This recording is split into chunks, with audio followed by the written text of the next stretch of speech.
You're listening to the Too Much on Her Plate podcast, the podcast for smart, busy women who are ready to make peace with food and to create freedom from overeating. I'm your host, Dr. Melissa McCreary, and before we get started, I have some big, important news for you. I have a new live online event coming up, and it is going to be spectacular. Did I mention it's also completely free? This is a 5-day event online. It's the Freedom from Overeating workshop for smart, busy women, and you're invited. The workshop series takes place November 7th to 11th. It's online, less than an hour a day, and over the course of that week, I am going to teach you how to change how you think about yourself and about food and about what's possible. With new training every day, I'm going to cover how to create freedom from overeating and behaviors that are doable and enjoyable instead of trying to make changes with your eating in ways that feel like deprivation and hard work and, quite frankly, things that you just don't want to do. And I'm going to show you the 4 pillars that you need to stop overeating and emotional eating in a way that is sustainable, that's energizing, and is something that you actually want to keep doing. This is going to be online, like I said, and there is no cost, so you definitely want to be there. And yes, there will be replays, but you need to sign up to attend. The easiest way to reserve your seat in the workshop series is to go to toomuchonherplate.com/register. Too much, toomuchonherplate.com/register. Enter your name and your email, and you'll get all the information you need to attend.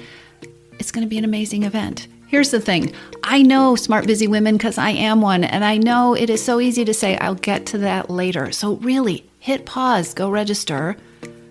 All right, I'm going to assume that you did it, so let's dive into this week's episode.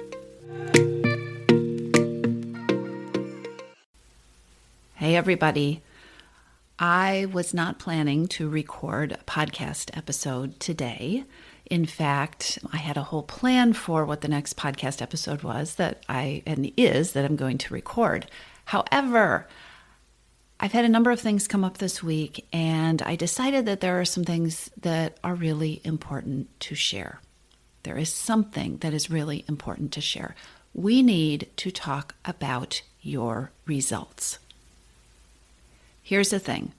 I have been coaching smart, busy women for a very long time around issues like binging and emotional eating and stress eating and weight loss and overeating of every kind you can imagine.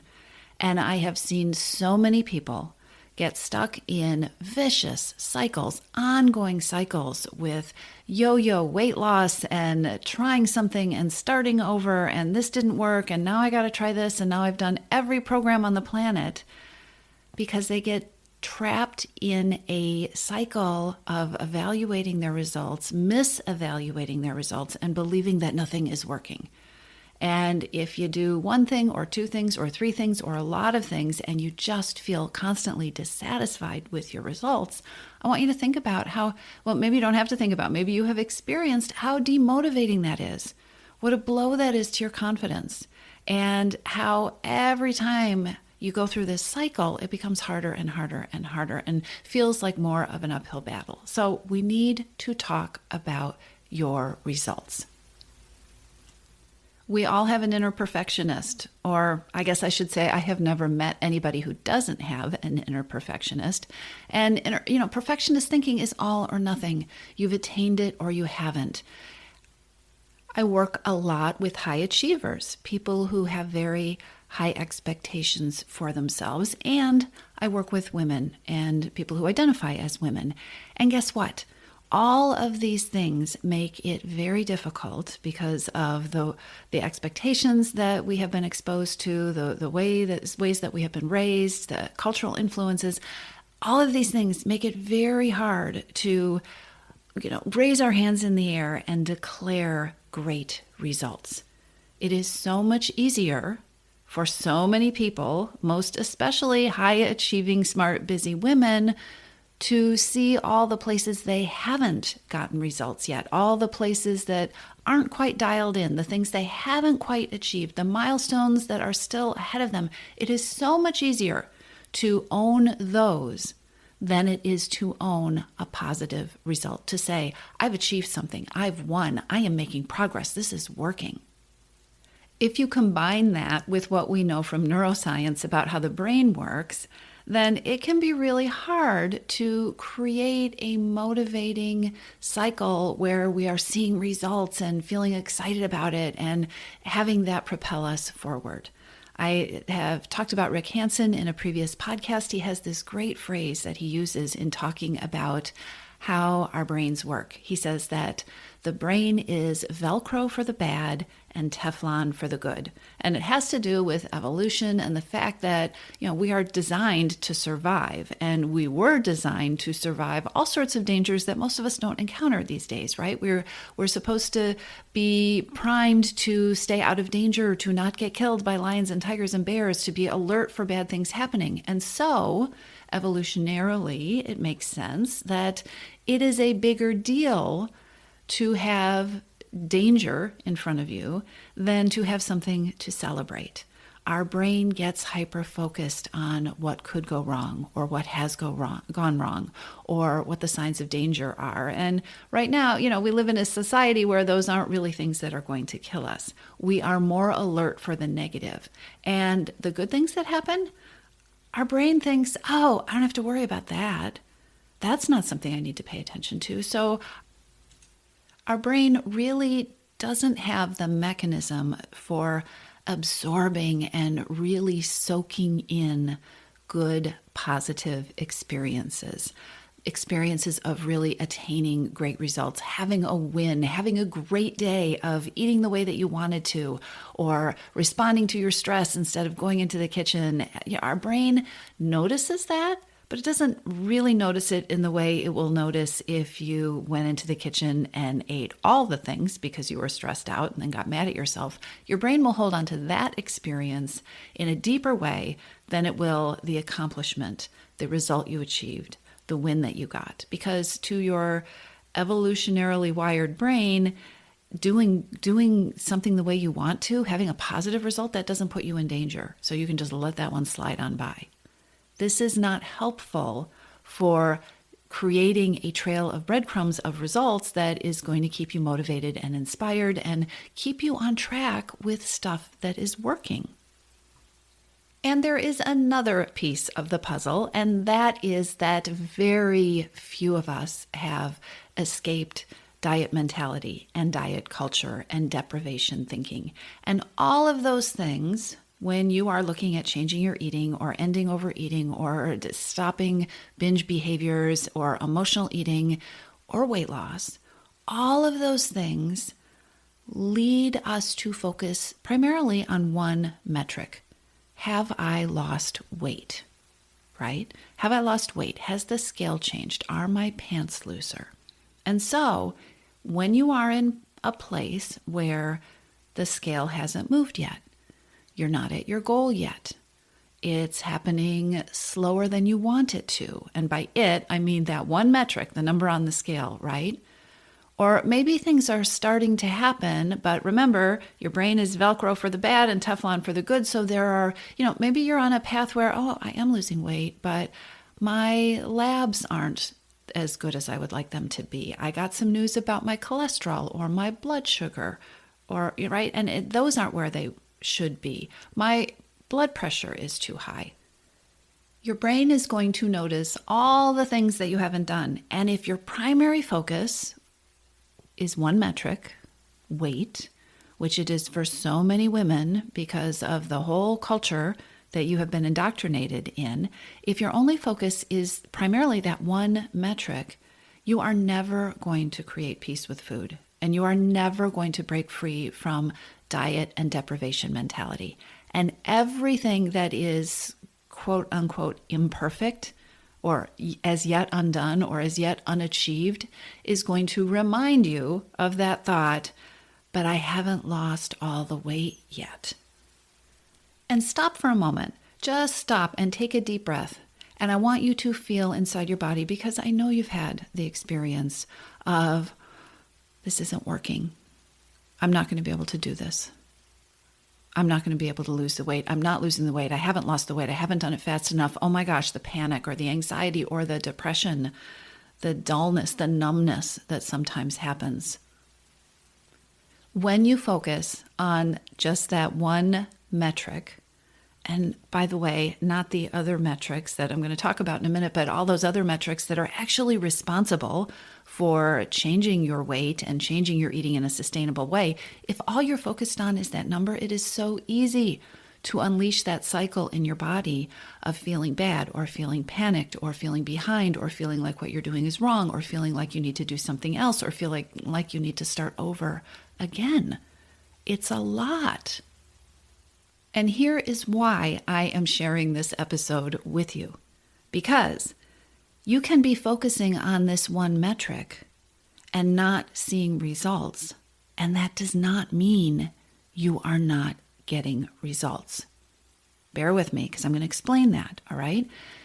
If you don't define and look for other metrics, and by other metrics, I mean other results, other signs of success, other signs that you are making a change in your relationship with food. And by that, I mean other signs that your eating patterns are changing, your eating habits are changing, your attention to hunger is changing.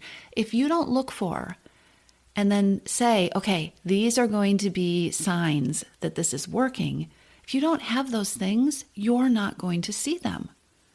You're going to miss results, because you won't have defined those things as, ooh, this is a result. And when you miss results, like I said, it feels like nothing is happening. It feels like you aren't getting anywhere, right? I have this one result. The one result is that I'm going to lose 25 pounds and I haven't lost 25 pounds. So I guess this didn't work either. And when that happens, when you miss results, you lose confidence. You lose motivation. You lose inspiration. You lose momentum. When you miss results, it is normal, it is human to jump to the conclusion that something is wrong. That this thing that you're doing, this thing that you're trying, the experiment that you've been doing about paying attention to your feelings and asking yourself what you're really hungry for or whatever that thing is, it isn't working, right? Because I don't see any results. But you haven't defined any other results except that one big end goal result that isn't going to come first, right? So it's easy to jump to that conclusion that it isn't working. And it is easy, like I said, to get into the pattern of constantly restarting or getting to that place that I know some of you can relate to where you just feel like you're living in search of the perfect weight loss plan. You know it's out there. You've tried so many of them. You're trying all the things. Or like so many women who come to join the Missing Piece program, you tell me, you know what, my head is so full of so much advice that I don't even know what to think anymore. I really want you to get this because it is so important. Missing results, which is different from I'm not getting results. Missing results because we're not looking for them, because we didn't necessarily see that as a result, because we told ourselves, oh, there's only one big, huge, real result, is such a huge reason that people get stuck in cycles with binging, with overeating, with emotional eating, with yo-yo weight loss, or with no weight loss at all, or with being just completely frustrated and feeling hopeless in terms of changing your eating or your relationship with food. So reasons that you miss results. You miss results when you're only looking for one thing. We see what we're focused on, right? We see what we're paying attention to. And if the only thing you're focusing on is your weigh-in, you are almost certainly missing results or opportunities to get better results.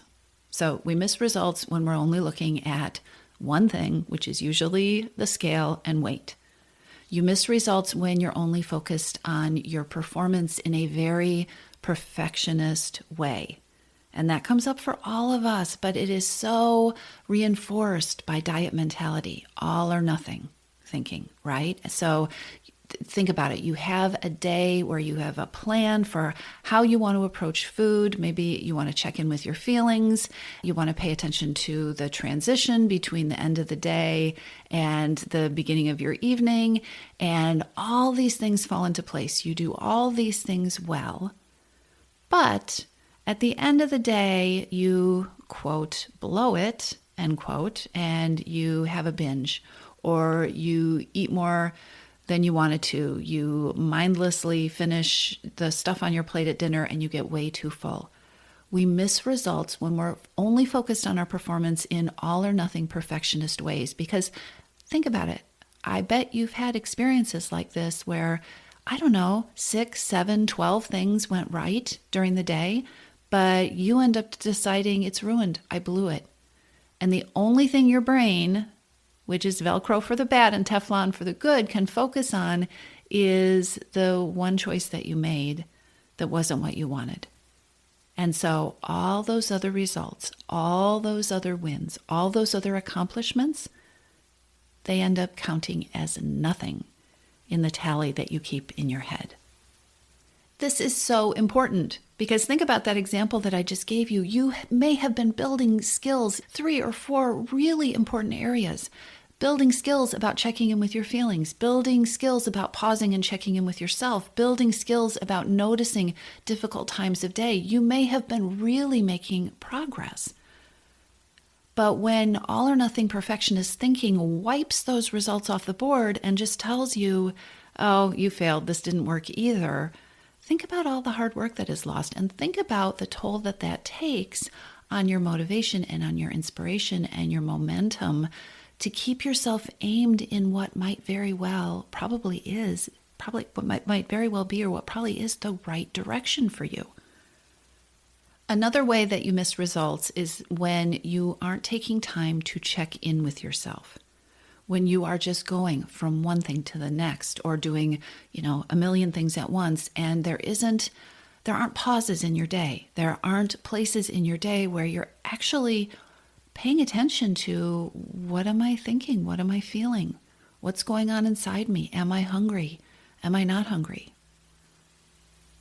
What are the choices that I made? Because you're just reacting. You're just multitasking and doing a ton of things at once. If you're not taking time to check in with yourselves, you're not going to be able to see the things that worked out or that went right or that you paid attention to.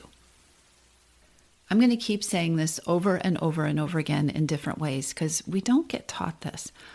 Your brain doesn't naturally really absorb the wins and the gains and the positive results. So what you can do, what is really important to do, is to notice them. Deliberately notice the wins, the gains, the results, to notice them, to note them, to remind yourself of them, to create reminders of them, because it is not something that your brain does in as deep a way as it notices all the non-results. And this is so important. And that brings me back to why I decided to record this podcast episode today. I decided to record this podcast episode today because I had a number of interactions with members of the Missing Piece program and clients that I'm coaching one-on-one in which their brains absolutely wanted to skip over and overlook really important results. So these were interactions where I was coaching with them and they were telling me, nothing is happening. I'm not getting results. This isn't working. And when we started to look at it, there were phenomenal things happening, but their brain and their thoughts were, their mindset was focused on the things that had not evolved to the place they wanted them to be yet. The results that weren't, not the results, but the things they want to accomplish, the places where they hadn't crossed the finish line yet. And it is fine to see the gap between where you are and where you want to go. I want to be really clear about that. There is nothing wrong with having a result that you want to achieve that you haven't achieved yet. And if weight loss is one of your goals, that's okay. There's nothing wrong with having a goal that relates to the scale or your weight or the size of your pants. But if your exclusive focus on one goal and a goal that isn't likely to come first is keeping you from seeing very important, very tangible, very real, very powerful results, then we need to take a look at that. And I know examples are super useful. So I actually made a list of things my clients wanted to overlook this week, or let's just say their brains wanted to overlook this week, results that they weren't seeing that were really important for them to see because they were focused on something else. So these are things I actually heard this week when we dug for results. Now, remember, we started with it's not working, or I need to do something different. A result that got missed was I'm still losing weight without a diet. I've dropped another pant size. I went on vacation and I lost weight. Remember, these things are real and they happen, but what happened is clients were focused on something that didn't happen, right? So I went on vacation and lost weight. She wasn't happy with what happened when she got back from vacation for the day and a half when she was back from vacation. So she missed that result. Had she ever gone on vacation and lost weight? No, right? I'm still losing weight without a diet and I've dropped another pant size. Why did she not see that result? Well, she did. She took it for granted and she skipped through it. So she didn't really let it sink in. So her brain would say, oh my gosh, I'm winning. This is working, because she was focused on the fact that it hadn't happened as quickly as she wanted it to. And her brain got pulled into all or nothing thinking. Another client went for her annual checkup and her lab numbers were not where she and her doctor wanted them to be. And so, again, all the other results went out the window. This isn't working. I need to change things. I need to do something different with how I'm eating. I need to do something different with my eating. Okay. And then when we slowed down, and then when we checked in, what she noticed, the result that she was missing is that, well, actually, my numbers were better than my last visit. My numbers are moving in the right direction. Does that mean she doesn't have other changes that she wants to make? Does that mean that there's anything wrong with choosing to do things differently based on the data she got? Absolutely not. But I want you to really see how we get focused on where we're not, the result that we didn't get, or the result that your brain is saying, this is the most important thing.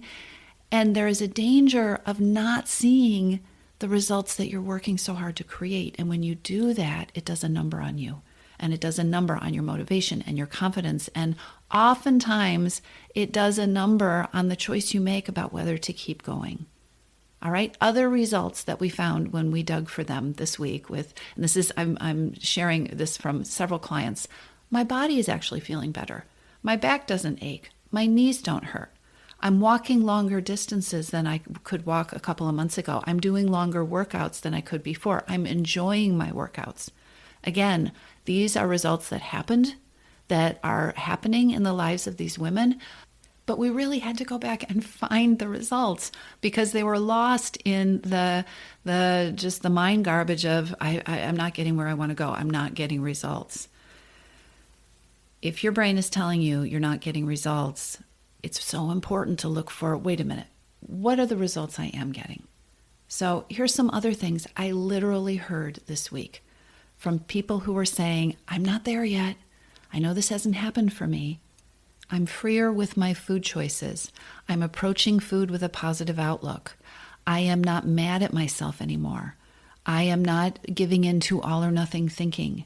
I'm not blaming myself in the way that I used to, and I'm so much more aware of the reasons that I find myself wanting to overeat, and I'm paying attention to them more.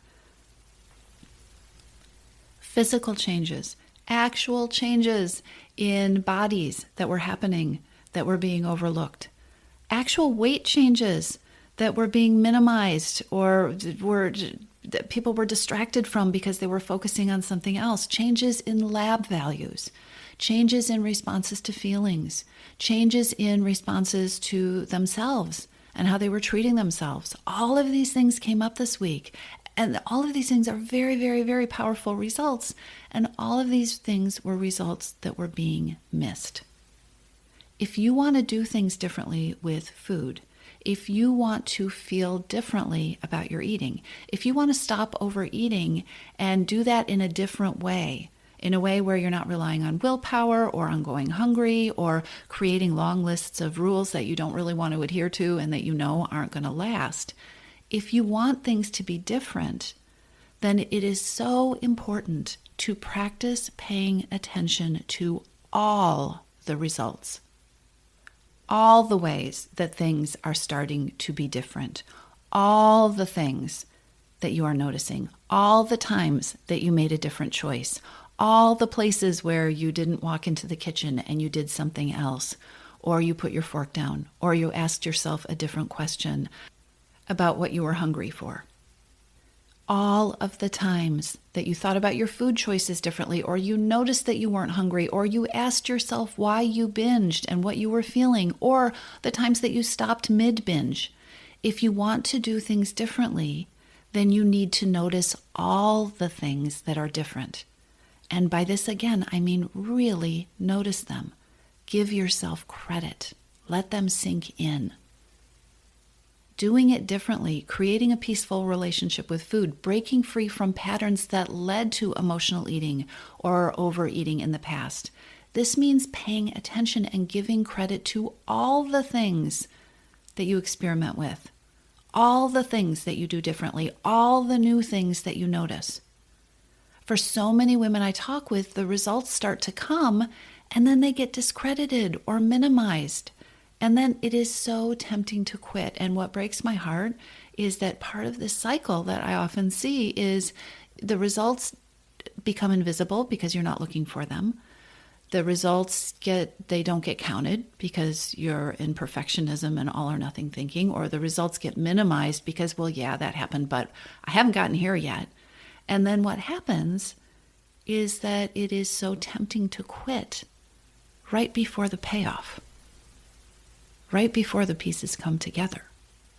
Because when you change the way you're doing things, when you change your approach, when you start taking care of the reasons that you're eating before you start, micromanaging all the food, you take care of the reasons that food has its power, then oftentimes the food and the weight and that one metric, the scale, is not the first thing to change. Doesn't mean it's not working. It's just not the order that it happens in. So here's the challenge. When your brain starts to tell you that you aren't changing your eating, that this isn't working, I want you to beware of that all or nothing statement. Beware of it, right? Don't throw the baby out with the bathwater, which, by the way, is a really awful phrase. But don't do it. Be sure to ask yourself what is working. What did go well today? What are the choices that I made that I'm proud of? What are the things that I experimented with? What are my results? Play with this, and I promise you, you are going to see your efforts in a different light. You are going to see things differently than if you keep yourself focused on this one result that's, all the way at the finish line. Ask yourself, what were my results today? What did I accomplish? What am I proud of? And what did go well? And if you want help and you want support and you want coaching around this and all the other pieces of creating freedom from overeating, then I hope you'll check out the Missing Piece program, because that is where we are doing this work together. That is where we're doing this work in powerful ways, and it's work that makes a difference. Okay, so go notice your results, and I will talk to you soon. If you like this podcast, I would be so appreciative if you would take just a few seconds to leave a rating or write a review. It means a lot. And I want to check in with you. Have you reserved your spot in my upcoming free 5-day online workshop yet? It's time. The 5-day Freedom from Overeating workshop for smart, busy women takes place November 7th through 11th, and you want to be there. To be there, you need to register. Over the course of the 5 days, I'm going to be teaching you the 4-step approach to ending overeating, the approach that nobody ever taught you. I'm going to walk you through the steps that you need to know so that you can stop overeating, stop emotional eating without the guilt, without superhuman levels of willpower, and without feeling deprived. Go to toomuchonherplate.com/register to reserve your spot. or just grab the link. It's in the show notes. I'll see you there.